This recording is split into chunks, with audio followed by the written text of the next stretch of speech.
மக்கள் திலகம் எம்ஜிஆர் அவர்கள் தன்னுடைய 50 வயதுக்கு பிறகு நடித்த படங்கள், அதாவது 1967 இருந்து அவர் நடித்த படங்கள் என்னென்ன, அந்த படங்கள்ல இமாலய சாதனைகள் படைத்த படங்கள் எது, சறுக்கிய படங்கள் எது அப்படிங்கிறத பற்றியான ஒரு சுவாரஸ்யமான காணொளி தான் இது.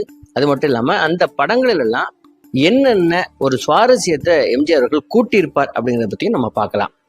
1967க்கு பின், அதாவது 50 வயதுக்கு பின் எம்ஜிஆர் அவர்கள் சுமார் 45 படங்களை நடித்திருக்கிறார். 50 வயதுக்கு அப்புறம், அதாவது 1967க்கு அப்புறம் நம்ம பார்த்தா கூட எம்ஜிஆருடைய சகாப்தம் எப்போ ஆரம்பிக்குது அப்படின்னா 1963 இருந்தே அவருடைய சினிமா வரைபடம் மேல் நோக்கி ஏற தொடங்கி விட்டது.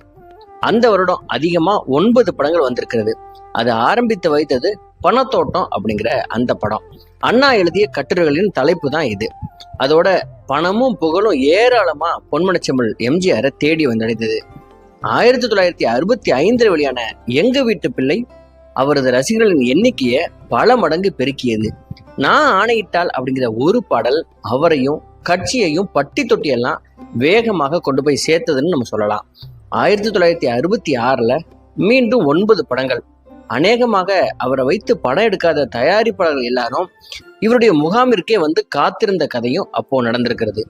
1967 பெரிய நம்பிக்கையோடு அநேகமான பொங்கலுக்கு படம் வெளியிடும் தேவர் பிலிம்ஸாரின் படமான தாய்க்கு தலைமகன் படத்தோடு ஆரம்பித்தது.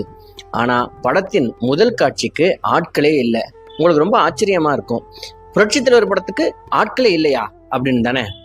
சென்னையில் ரசிகர்கள் எல்லாரும் அரசு பொது மருத்துவமனைக்கு முன்னாடியும் மற்ற நகரங்கள்ல திமுக கொடி கம்பங்கள் அருகில அழுத கண்ணீரோடு அடுத்த வானொலி செய்திக்காகவும் அவசர பதிப்பா வெளிவரக்கூடிய பத்திரிகைகளுக்காகவும் காத்து கடந்தாங்க. படத்துக்கு யாரும் போகல. ஏன் தெரியுமா? முந்தின நாள் துப்பாக்கி சூட்டுல காயம்பட்டு மருத்துவமனையில உயிருக்காக போராடி கொண்டிருந்தார் எம்ஜிஆர் அவர்கள். இந்த படத்தில் எம்ஜிஆருக்கு கொஞ்சம் கனமான கதாபாத்திரம்.